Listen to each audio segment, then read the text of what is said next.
Hello, good evening and welcome to Wednesday night live at the Odeon here in Bournemouth across the AFCB TV YouTube channels and across Facebook and Twitter as well. My name's Chris Temple. I'm delighted to be joined by the king, see what I've done there, of the cinema screenings this evening, Mr. Neil Perrott, ex-Daily Echo, of course, Cherry's reporter, and now a member of the club media staff at AFCB TV, for the exclusive premiere screening this evening of -17, the story of the 2008-2009 season when Bournemouth overcame all the footballing odds to survive in the Football League. And tonight, the exclusive band of invited guests here, which include members of the playing staff and the backroom staff from that 08-09 season gathering here, a reunion if you like. We're going to be grabbing some of them over the course of the next half an hour or so ahead of the exclusive screening, and a lot of the season ticket holders as well from that 08-09 season who've been lucky enough to get a ticket here. And it all builds up, of course, for you to watch at home when the exclusive screening is available on AFCB TV this evening from midnight tonight. Absolutely free. We'll give you more details later on how you can watch it. It's 90 minutes long. We've had a sneak preview. It's well worth a watch. And Neil, we're looking forward to catching up tonight with some of the players, a lot of whom we haven't seen for 10 years. Certainly looking forward to catching up with a lot of the players we haven't seen. It's going to be a fantastic night. I know we've both been privileged to have seen the documentary so far. I've seen it a couple of times and it is an absolutely fantastic production, and everybody here is going to be, delighted to have seen it and then logging on to AFCB TV to watch it at midnight tonight. It's a must for every Cherry supporter. We've done well to make sure that Neil left some of this popcorn, by the way, for this opening link. He'll devour that now, I'm sure, as we give you a little teaser of what's going to be coming up in -17. The breaking news in sport that AFC Bournemouth had lost their fight to avoid going into administration. Starting the next season on -17 points, you thought, well, this is it. There isn't going to be a Bournemouth anymore. There wasn't going to be a Great Escape season. It was the end of the road. I think a number of us thought, well, the writing could be on the wall this time. This might be just one deduction too many. He was always aware of the situation, the ramifications of what could happen if we did get relegated to the club. The journey began with Ed. Free kick, Pittman 30 yards out ahead. Oh, terrific! It's a screamer from Brett Pittman! Fletcher, left-footed strike! It's into the back of the net!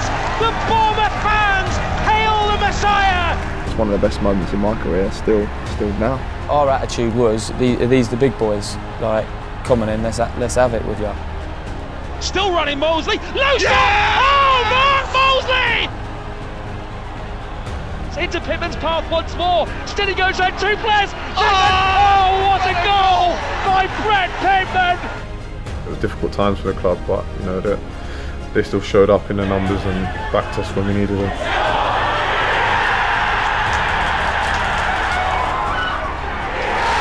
You rarely get their moments in your life.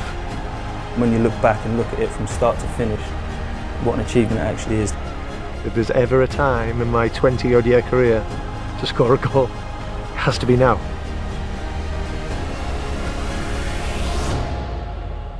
If everything had been easy at the start, I think, well, the story wouldn't have been as good.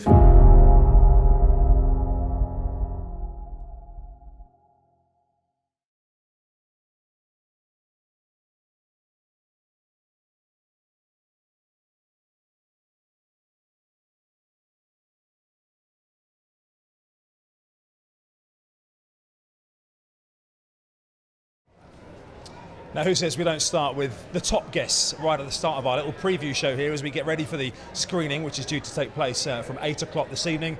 We've only got the current assistant manager and, of course, the assistant manager right back then, Jason Tindall as well. Jason, good evening. Welcome. Look in the business as ever. Now, you just said off camera to us, who'd have thought we'd be here having cinema screenings and movie premieres of the story back then? It is pretty hard to believe even that bit, isn't it?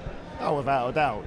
From when the journey all started to where we are now, I think it's been an incredible journey, and one that I don't think anyone in their wildest dreams would have possibly thought that would happen. So it's going to be a really good night. Looking forward to seeing a lot of the old faces, catching up with a lot of people. You were a bit sad there that's the little teaser we saw there. We edited out your through ball from Mark Molesley's goal at Dagenham. The good news, of course, is the full thing is in the documentary.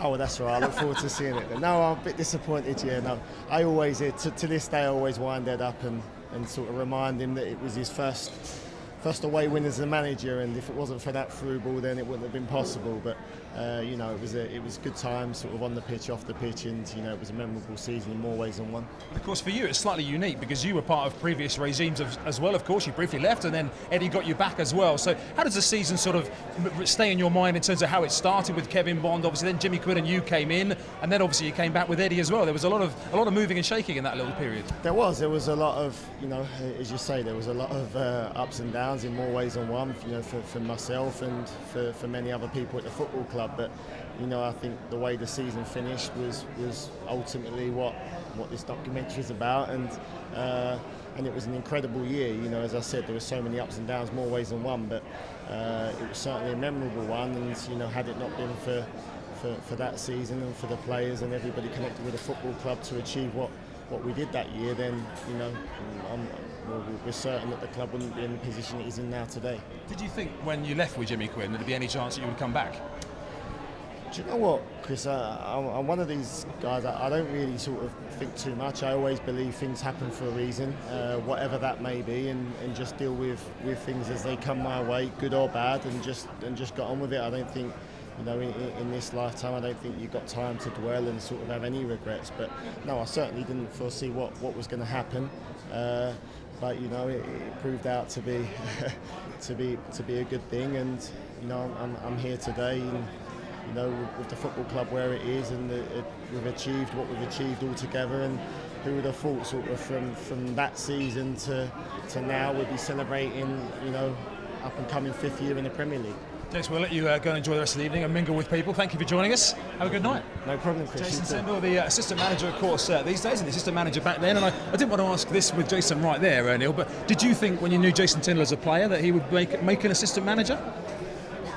Well, it's difficult because Jason came to the club when he was very young. He was only in his early 20s. He came from, I think it was Charlton Athletic, where he'd just been reserve team player of the year. So it's difficult to gauge when a player's so young whether they're management material. Would I have thought Eddie Howe would have been a manager when I used to watch him playing when he was young as well. But they've certainly hit it off together, and it's been a formidable partnership. You talk about Clough and Taylor, and double acts like that. Well, people are talking about Howe and Tindall in the same breath now, certainly in Bournemouth.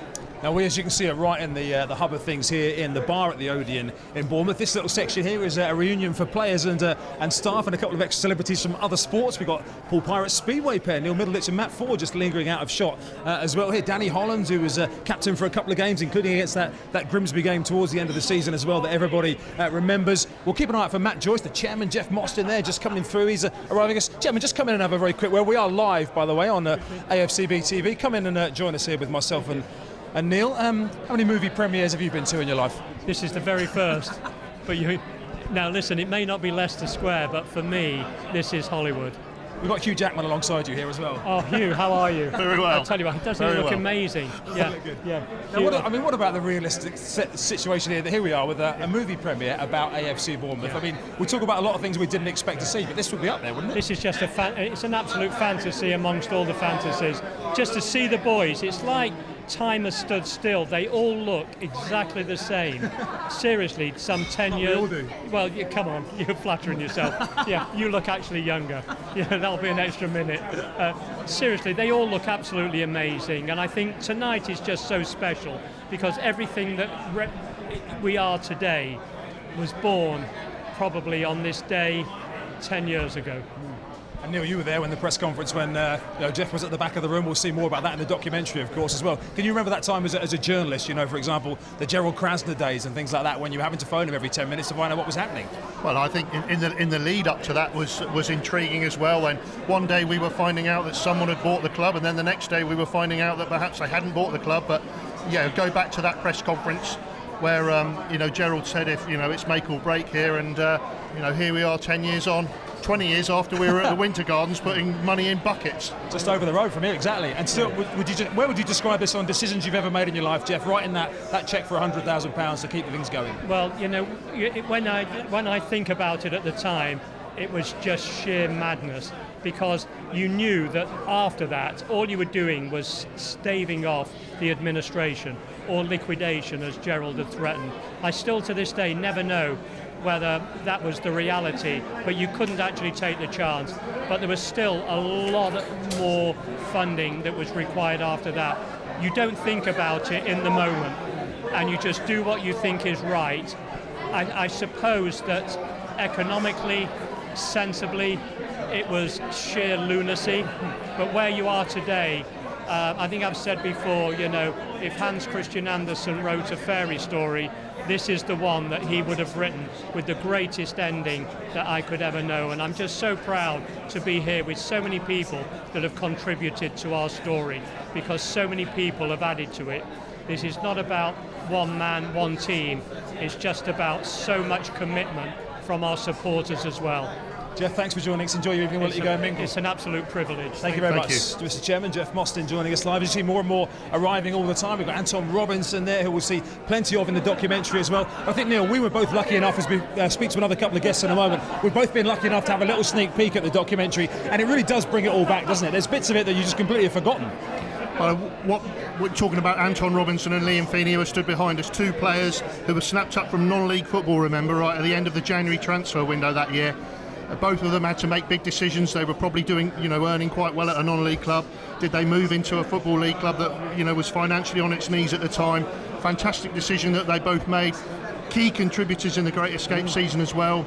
Liam obviously scoring the first goal against Grimsby to level things up. Anton scoring against Chester in that famous away win at the end of the season. So two great servants in that season and other seasons. Absolutely. We'll try and grab one of them in for a little chat in a moment. We've got quite a few members of the backroom staff from those days as well, who are here as well this evening. We've got Richard Osborne from the sponsors Hill Osborne. We should mention them and say thanks to them as well, along with BH Calibration and also Instant Refrigeration Services, who are sponsoring this evening's event here at the Odeon, and also were sponsors of the club back in the 08-09 era as well. And lots of the people, key figures, supporters who felt like they could lend a hand, and I'm sure a lot of you will be classed in that as well, whether it was, as you say, Neil, 20 years ago, just over the road from here at the Winter Gardens in Bournemouth, rattling those buckets to keep the squad alive back then as well. Let's see if we can grab Danny Hollands for a word. He's just having a chat with Matt Ford alongside us here.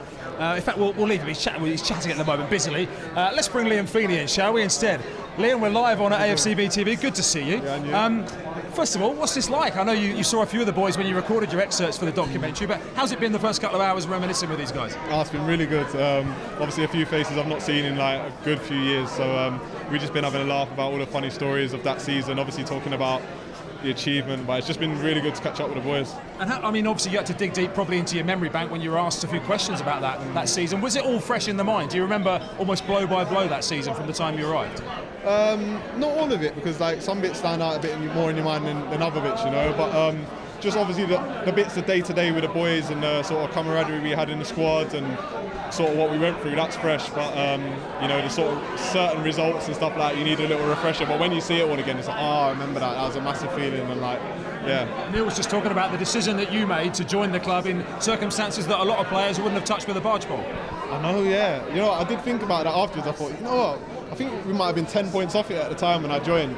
But it wasn't something I ever doubted. And people, when I said I'm going to sign for Bournemouth, people were like, really? Like, they're 10 points off it, I was like, nah, trust me, it's going to be all right. And like, so I need to do it. And like, I never looked back, and the club never looked back. And it's great that we were like a part of like a small part of their history to be where they are now. And how much fondness do you hold the club in still, even though you've moved away and you've had a great career up north? How much do you still keep an eye out for Bournemouth in the future? Oh, every week still. You look out for your previous clubs, and this club holds a special place in my heart, so it's always one of the first results I look out for. Always, if there's a game on TV, I'd always watch. And being up north makes it a bit more difficult to get down and watch, but hopefully moving forward I'd like to come down and watch a few more live games there.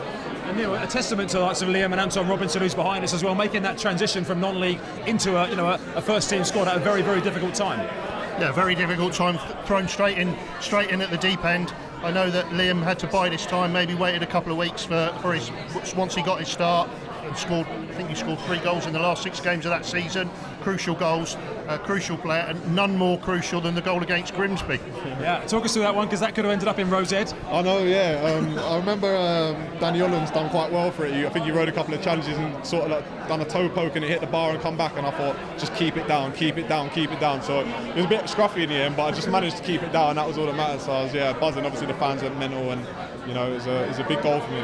Liam, thanks very much for joining us. Great to hear from you. Enjoy the rest of your Thanks, Liam. Liam Feeney, again, a key member of that squad, the 08-09 season. If you're just joining us, welcome to AFC Bournemouth social channels here on Facebook, we're on YouTube, and we're on Twitter as well. Don't forget, we're here at the premiere of the -17 documentary, which is released tonight at midnight, absolutely free by AFCB TV. All you've got to do is pop your email address in, and you can be watching it if you are staying up late, and it is well worth a watch, I can tell you. We'll try and grab a couple of other people who are making their way through. In fact, Matt Joyce, who actually put this together, is just coming through. Matt Joyce, Joycey, Matt. We'll try and grab Matt Joyce. Matt, just come and join us, mate. We are live, as you know, because you helped to set this up on AFCB TV. You didn't know we were going to speak to you, but we thought we'd throw a net over you. This has been your baby. This is Matt Joyce from the club's media team, who has basically been the producer of this.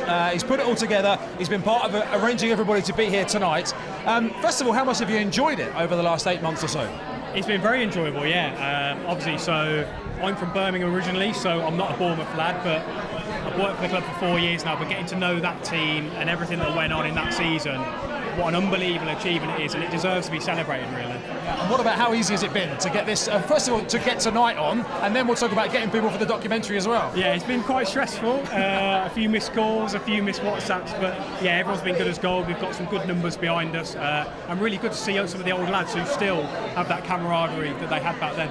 And what about the documentary itself? How pleased are you and the team, and James Hart, who obviously directed and edited it with you, at how it's come together? Yeah, very pleased. Yeah, very, very pleased. And we hope everyone enjoys it. It's really, you know, to re-jog the memories of fans who were there at the time, to educate some of our new supporters, and to also show the wider footballing world just how underrated that story actually is. And don't embarrass him, Neil, but you sit next to him, Matt, in the AFC Bournemouth media office. What's it been like sat next to him in the last few months? He's been absolutely as cool as a cucumber. We call him the Steven Spielberg of the media department. I think he quite likes that title. Joycey, well done, mate. Thanks for joining us. Enjoy the rest of your evening. Matt Joyce, the producer of this here on AFC Bournemouth TV. Danny Hollands is still there. Can we borrow Danny Hollands? Can we borrow Danny Hollands for a minute? Dan, come and join us. Come and join us live on AFCB TV. Good to see you. Now then, first of all, we're asking everybody how it feels just to be back around the boys. Oh, it's fantastic. You know, it's for me, it's probably the best squad I've ever played with. You know, we were more like a family than a squad. It was, you know, we go out together, train together, play together. I mean, the banter was through the roof. So it was, it's real nice to see old faces, really. And how much does that kind of camaraderie and that kind of banter, how much in the situation you were faced with, how important was that? Well, I think the best way we looked at it, we either laugh about it or we cry about it. So you know, it was tough times some of the time, but like I say, we stuck together. We pushed each other on in the right way, and you know, it was a credit to the squad. Really, we've done what we've done. When you look back at that season, obviously everybody talks about the Grimsby game and getting over the line. What other part of that season particularly stands out? Because it wouldn't be fair to say, or that you had a bit of a moment at Accrington, didn't you, when it didn't go so well? Yeah, a few people have spoken about that already today, so I'll keep that one quiet. But for me, just, you know, sometimes we turn up to games. We had Jason Tyndall on the bench and Jaden Stockley, who at the time was 15, 16. So it just shows you we were down to bare bones. It was hard times, but to be fair, Jason come on and done a good job at times. But no, it was good. It was hard, but it was something that, especially for a lot of us that were young, it was a learning curve, and you know, went on to progress, and especially a lot of the lads have had fantastic careers. And Neil, obviously Dan was a senior member of the squad, had the armband as well a few times towards the end of the season. Well, I think Dan had the armband in the Grimsby game, famously. Yep. We've got to mention his two teammates, Sean Cooper and Mark Molesley, who are on their way back from Meadow Lane, Notts County today, having won the Central League Cup with a 2-0 win over Notts County. Just tell us, can you remember why you were captain that day? I'm hoping you can tell me, because I can't remember. I think Sean Cooper tells a story about how he'd been injured perhaps by Mark Molesley in the build-up to the game in training.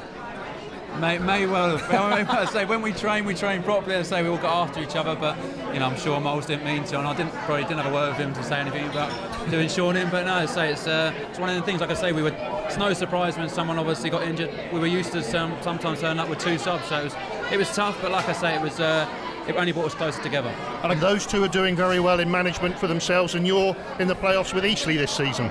Yeah, so for me personally in the playoffs, which is good, and I've been down to watch a few of the lads coach, and they're doing a fantastic job, and it holds the club in good stead for players coming through. If you've got coaches that have been there, done it the same as Moles, as Coops, people like that, it's only going to help the club in progressing young players, and hopefully you can see them out on the pitch playing in the Premier League for Bournemouth in a few years.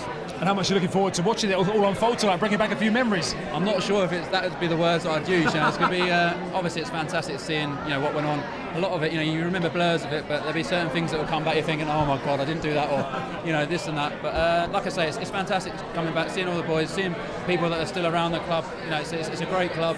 It's great to see them looking after the lads, obviously coaching wise, and it's nice to be back here. Certainly. Dan, great to see you. Go and enjoy the rest of your night. Thank you very much. Danny Hollands joining us live here on AFCB TV at a very busy, as you can see, Odeon here in Bournemouth. We're not far away, of course, from the screening here. Selected supporters who were successful in the ticket ballot, and sorry if you didn't manage to. Obviously, it was oversubscribed, and of course, a lot of the trips in the 08-09 season. We talk these days about going to Old Trafford and the Etihad and the Emirates, and really the fans that get to enjoy those trips these days, the same ones that went to Accrington and went to Blythe Spartans when it was all going wrong. There were some pretty grim trips in that season. I think there were some grim trips, and this is the reward for them 10 years on, going to places like Old Trafford and the Etihad and places like that. We're talking about Barnet and Accrington Stanley. No disrespect to these clubs, of course, but facilities for everybody, for the press, for the fans, fantastic.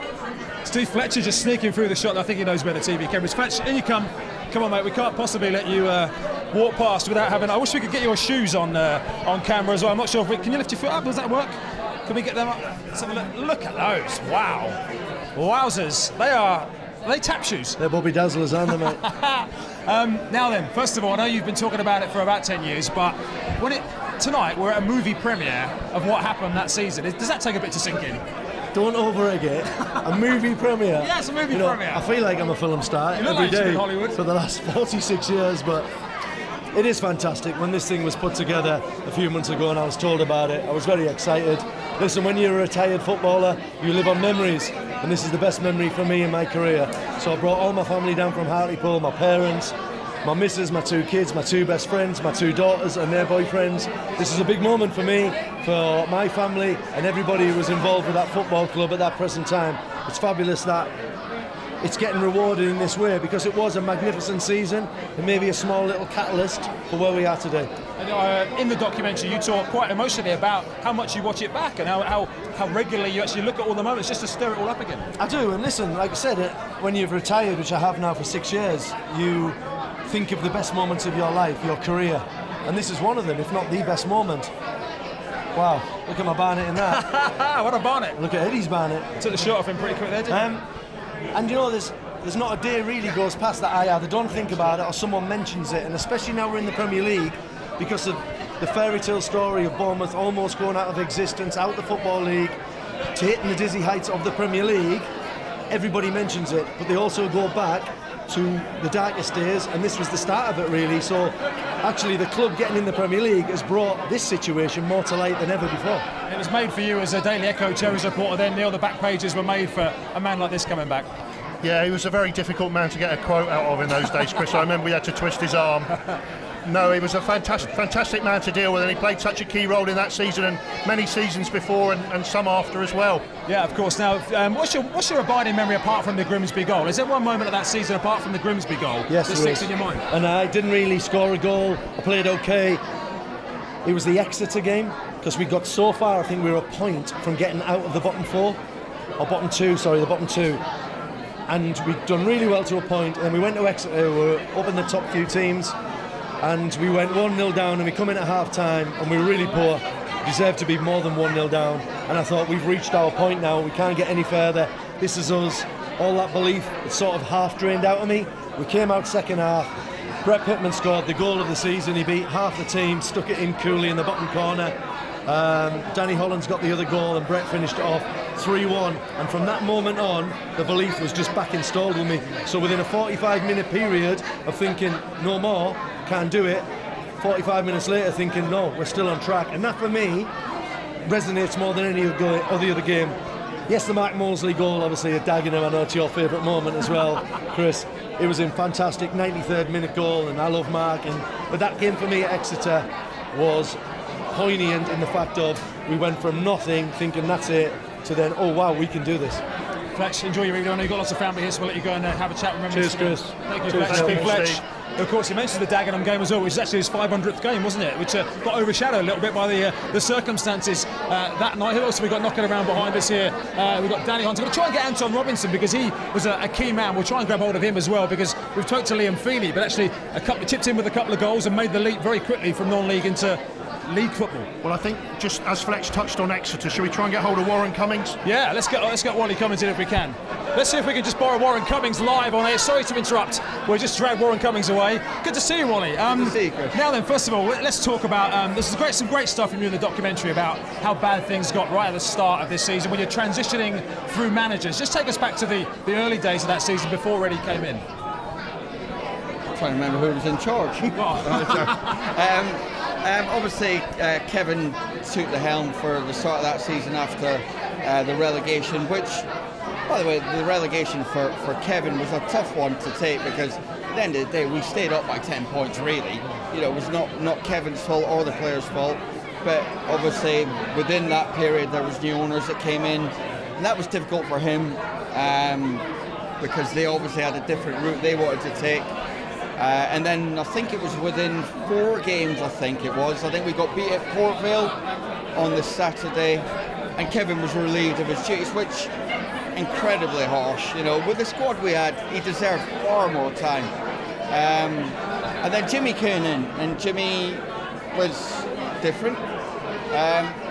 Initially for me, he was very good. He gave me a lot of responsibility, but within that, I didn't particularly rate him, you know, and I don't think any of the players did. We didn't respond to what he wanted, and it's of no surprise that we ended up going the way we did. And it wasn't because we had bad players, because if we had bad players, then Eddie would never have taken us out of the situation we'd got ourselves in. We just couldn't respond to what Jimmy wanted, and he had to go. And when did you know, once Eddie had come in and laid the groundwork and started to move things in the right direction, did you get a feeling maybe halfway through that run that we're going to do this? I think we knew that things would be more positive than they were when Eddie initially arrived, because Eddie had overseen it from behind the scenes. He could see what the players we had were capable of, but unfortunately weren't delivering. And he went down the route of, okay, hard work. Although initially the first 2 results went against us, obviously the third result against Wickham, it wasn't a turning point, but against the league leaders, it's kind of, it gives a feel-good factor to think, well, if you can go and do that against them, what can you do? Within that, the hard work became a little bit more structured, more tactical, players started to gain confidence, and then it probably, the night I realised that we could achieve it was Exeter away. That was the night I really thought we can do it. The night I knew we were going to do it was Dagenham away. So there was two different ones. The big man was just here and he said the same about Exeter away as well. And Dagenham, of course, is the one where you don't celebrate goals, but you ran half the length of the pitch to jump on Mark Molesley after that one. I mean, I was very superstitious about goals. As a defender, I was like, right, okay, my job is to think about stopping them. You lot can go and celebrate them, I'll get back. But that night, I think it would have been, I'm right in saying we probably had a minute and a half at injury time after the goal to defend. And what I do remember is we did have to defend a couple of crosses. But that night it just felt really important. It felt like, yeah, we are going to go and do this now. And I just felt like I had to run. I couldn't stop myself.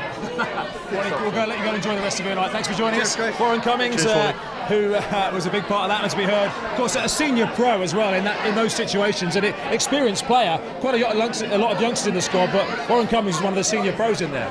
Oh yeah, I mean, it was a fantastic pro, and he's told me in the past how he sort of took Brett Pittman under his wing when Brett came into, an experienced squad as a very young player, and what a key player Brett Pittman was in that season and seasons that followed as well to, get to the club to where it is now. It's a shame he can't be here tonight. He's at a sponsors' evening at Portsmouth. Yeah, Brett Pittman would love to have been here tonight, but yeah, he's at a sponsors' evening with Portsmouth at the moment. So current duty calls for Brett Pittman. We've got Darren Anderton joining us live. Darren, come and join us in the middle here. Great to see you. We are live on the AFC Bournemouth YouTube, Facebook, and Twitter right now. And first of all, old reminiscing, seeing your old teammates again. How much are you enjoying this so far? Loving it. I think everyone knows how much I love Bournemouth and I love my time here, and the lads that were in that team. So to actually come here and do this is pretty nice. And what are your recollections of 08-09? Because obviously it was a season of probably mixed emotions for you. Yeah, it certainly was. I mean, you know, start the season and playing, I think, League Two for the first time in my career, 17 points. Play the first game of the season, it feels like a must-win. It was really tough. But the lads were great. I mean, we go and train in every day, and everyone's still buzzing. And even if you have bad results, a great set of lads. Just very appreciative to be professional footballers in what was a very difficult time. And for you, did you feel a bit of a burden as a senior pro in a situation that a lot of those lads, and actually probably you, hadn't experienced before? Yeah, I think so. I think that from day one I felt that. I felt like I came in and had obviously played at a decent level to come here and try and help the boys out, who are all great lads, all wanting to learn. I forged great friendships with them all. Great, they were great lads. They'd be around the house all the time. Pain they were really, but it was great times for me, and it was a perfect way for me to finish my career, because when I was at Wolves, I really didn't enjoy it, and then to come to Bournemouth and enjoy the last 2.5 years in the way I did, made me leave football with a good taste in my mouth. And of course the way you finished it with that goal against Chester as well was a bit of a fairy tale. Exactly, yeah. Now, you're only as good as your last game, aren't you? So no, I love that. I mean, to do that was very special. It got us back to 0 points as well, which was a huge thing in what was obviously a very momentous season for the club, and to be part of that was lovely. Obviously I ended up, retiring then, but it was a kind of a nice way to do it. Are you looking forward to watching this all come together tonight as well? A little bit, I don't think any of us like watching ourselves, but it'd be great just to watch it again and sit and be here with the boys. Great fun. Just give us your thoughts on Brett Pittman that season and still banging them in for Portsmouth this season. Yeah, I know. I've been to a few of the games, watching. Obviously, because I started my career at Portsmouth, to see, Brett went up to Wembley and watched him play while we're back over here. Again, still good mates with Brett. So to see him still going strong at what was, my first club is great. I mean, Brett that year was different class. He's always been a goal scorer. He's got that mentality about him, a little bit selfish at times, which you need. A little bit sulky when things don't go right. A bit of an edge to him that we've all seen over, his career. I mean, we all love Brett as a lad, but also as a goal scorer. But that year he was unbelievable. Darren, enjoy the rest of your evening. Thanks for joining us. Much appreciated. Darren Anderton with us here live at the Odeon in Bournemouth on AFCB TV. Some more of the players of that era around behind us. There's one or two actually. I can see Steve Cook of the current era as well. It's good to see Cookie here this evening. I guess there's a bit of intrigue as well, probably. They've probably heard bits and bobs, mainly from Fletch, but I guess for Cookie it's probably nice to see exactly where the club was back then. I think Steve's a very good friend with Joe Partington. They've always struck up a good partnership and been mates for a long time. And I think Cookie's actually come as Joe's guest tonight. I've got a feeling, yeah. There you go. So it's great to see, though. Don't know if you can see him just through there, Steve Cook, amongst other people. Who else have we seen knocking around? We've got Alan Connell just behind us here, talking to Matt Ford of Paul Speedway as well. And of course, Neil, we talked back about looking back to 08-09, Neil, from a journalist point of view as well. I mean, the fans won't want to hear it, but it's absolutely brilliant for you in the newspapers and for us in broadcasting as well, because every single week there was a new development. Well, there's virtually every day on and off the pitch, things were changing. You were finding out that certainly, somebody was going to buy the club one day, the next day they weren't, and then all of a sudden, you had a little bit of what you thought was stability when, a consortium came in, and as it was, Adam Murray coming in when he did, bringing in Eddie Howe when he did, that was the catalyst for this evening, if you like, and the last 4 years in the Premier League and a fifth to come. You mentioned Adam Murray there. It's probably worth pointing out he's based overseas now, of course. Otherwise, I think he would have been here this evening, played a key role in that time as well. Well, I had some dialogue with Adam recently, and he said he would have been very, very keen to come over. He couldn't quite make it, but such an important man in the recent history of this football club can't be underestimated. And I know he told me a story about when he made the decision to appoint Eddie Howe. Somebody went round his house and daubed graffiti on his wall. You don't know what you're doing.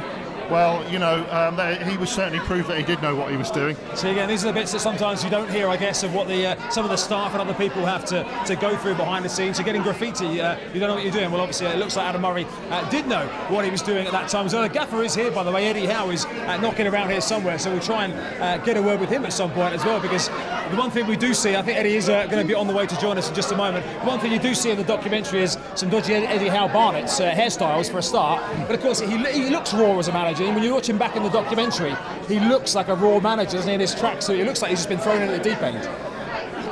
He was only 31 at the time, so he is going to look like a raw manager. He just had some coaching behind him with Kevin Bond. I'm certainly not going to talk anything about his haircuts because he is the gaffer now, so I won't be saying anything about that. His hair looks fantastic as far as I'm concerned, I assure you. No, but you know, like I said, Adam appointing him, you know, there were reservations from fans. Didn't have any experience. The club were in deep trouble, but you know, he was the man behind the reason that we're here now, and like I said, 4 seasons in the Premier League and a 5th on the horizon. It's worth mentioning, just as we wait for Eddie Howe to join us live, of course, we think back to the original Great Escape under Mel Machin back in 94-95, and then they had 9 points at Christmas, which actually from the 08-09 season looks like an absolutely golden haul of points, but that's where it all started. But with the greatest respect to that 94-95 escape, if you like, it's sort of been nudged onto the back burner, isn't it? Yes, it has, but fans with longer memories will not forget that, because that was a very trying season. I think they lost the first 7 or 8 games of the season, and everybody had sort of written them off then. Like you say, 9 points at the turn of the year, I think it was. And then people like Matt Holland were coming in, and Steve Robinson and Neil Young, you know, players who went on to play a lot of games for this club. We mustn't forget what they've achieved for this football club, because without their efforts then, maybe we wouldn't have had the greatest escape in 2008, 2009. Well, one thing that's really nice in the documentary, by the way, is lots of behind-the-scenes footage. You know, these days, social media, all the footage from dressing rooms and things is quite widely available. There's lots of exclusive footage from the dressing room, particularly the celebrations after the Grimsby game, some words that Eddie Howe said to his players and staff gathered back then. And I guess it's nice to be taken into that dressing room. There's some really great exclusive unseen footage in the documentary, as we're going to see who's coming. Oh, Eddie Howe's coming. He is coming. So we'll just wait for him to say his hello. He's talking to Royce Wiggins. I don't know if you can just see behind him there. The gaffer's making his way through. Robin Jones, a club photographer there, just coming into shot. But as you can see, the gathering, Jeff Mostyn, the chairman. We've got Neil Blake just behind him. We've got Steve Cook, the current defender. We've got Alan Connell behind us here. Eddie Howe just having a chat with Royce Wiggins, of course, who Neil was on the club staff till pretty recently. But of course, such injury woes for poor Royce. Oh yeah, Royce. I think Eddie signed him 3, possibly even 4 times. One of the first signings he made in January 2009, and a key player in that Great Escape season in the second half. And very, very unfortunate. He looks very fit now, but it's unfortunate that, you know, got that injury playing for Birmingham City on loan, and the life of a footballer, if you like. You know, he's missed out on, you know, the last few seasons. Yeah, I think he teased an assist in, didn't he, as part of that Grimsby goal. Here he comes. Where's he going? Eddie, just come and stand in the middle there, mate, if that's all right. Good to see you. How are you? Very good, thank you. Good. Now then, first of all, how nice is it to be back amongst this? And I know you've been part of a few fairy tales in your Bournemouth career as a player and as a manager so far, but to have a premiere at a cinema of the story, it is quite surreal, isn't it? It's a really, really good moment. Something I definitely didn't think would ever happen. But I'm really, really pleased that the team that we had then is getting acknowledged in this way.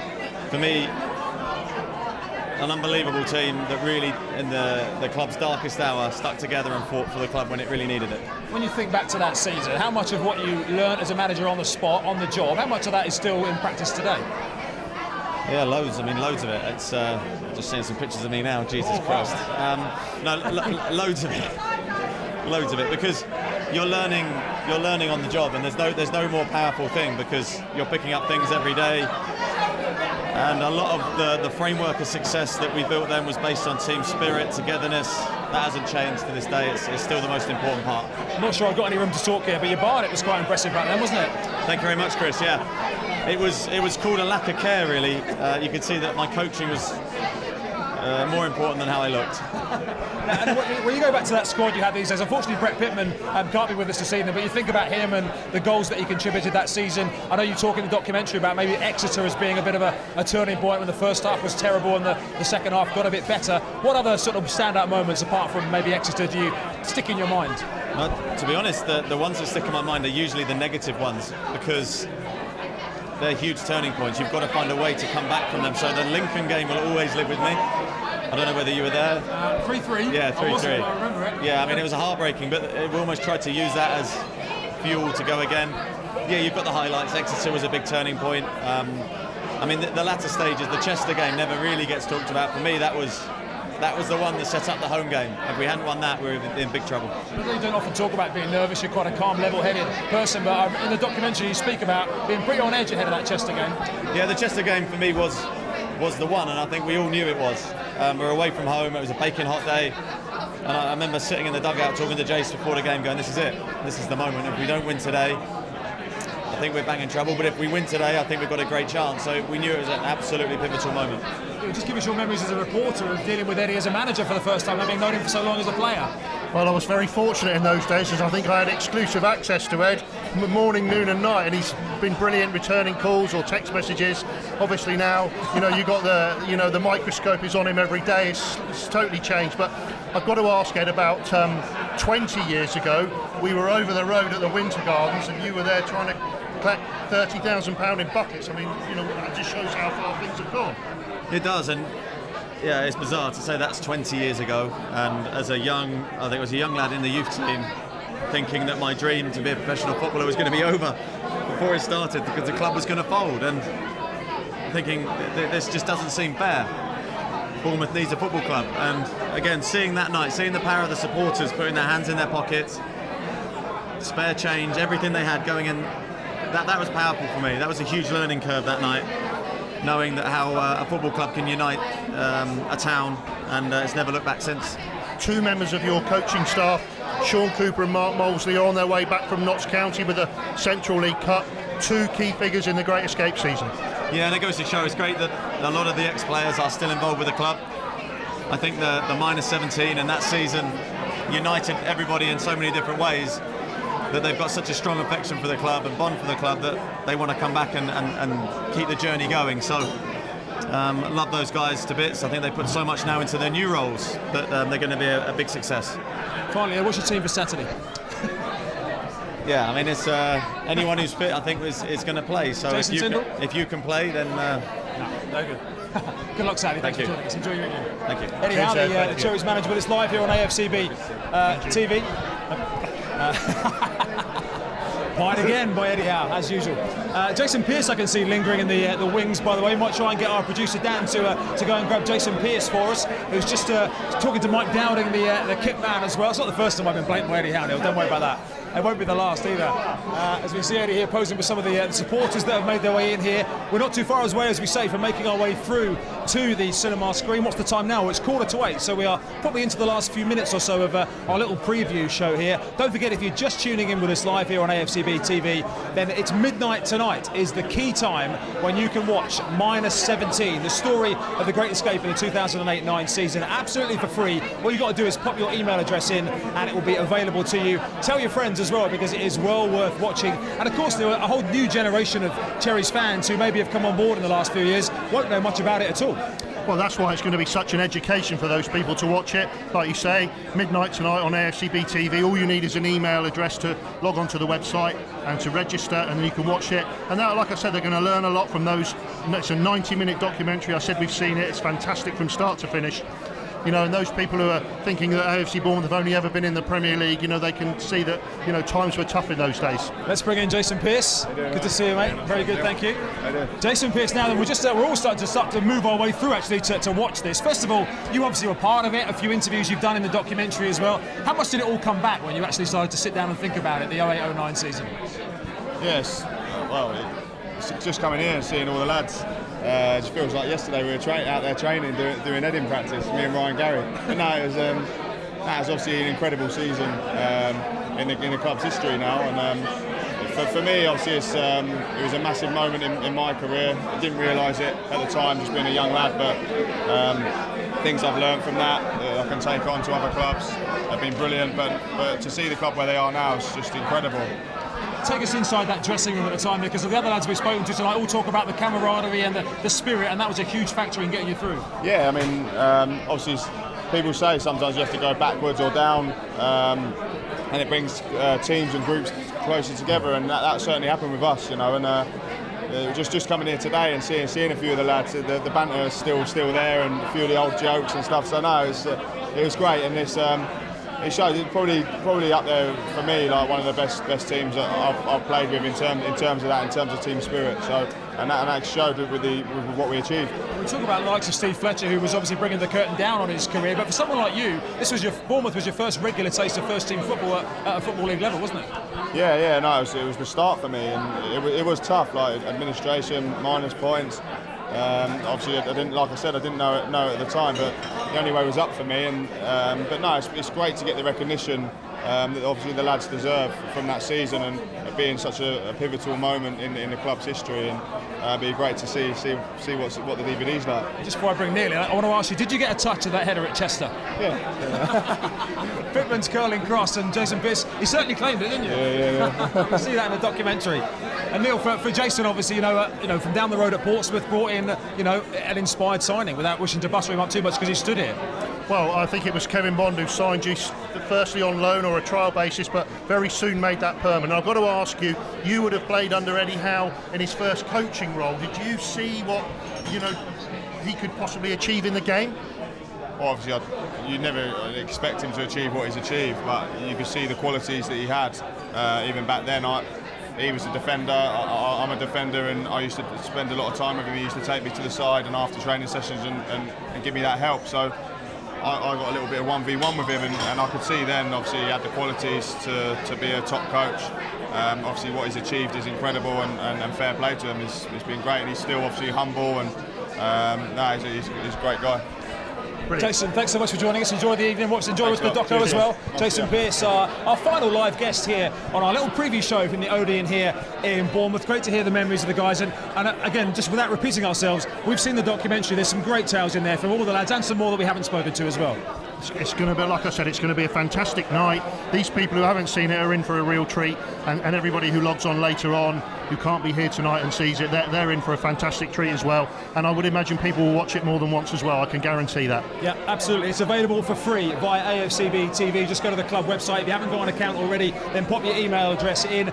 For you joining us right now here on Facebook, YouTube and on Twitter, from myself, Chris Temple and Neil Perrott, we're going to bid you farewell here from the Odeon in Bournemouth. You've only got another 4 hours and a little bit to wait, and then it'll be on your screens, -17. But from the Odeon, a very good night.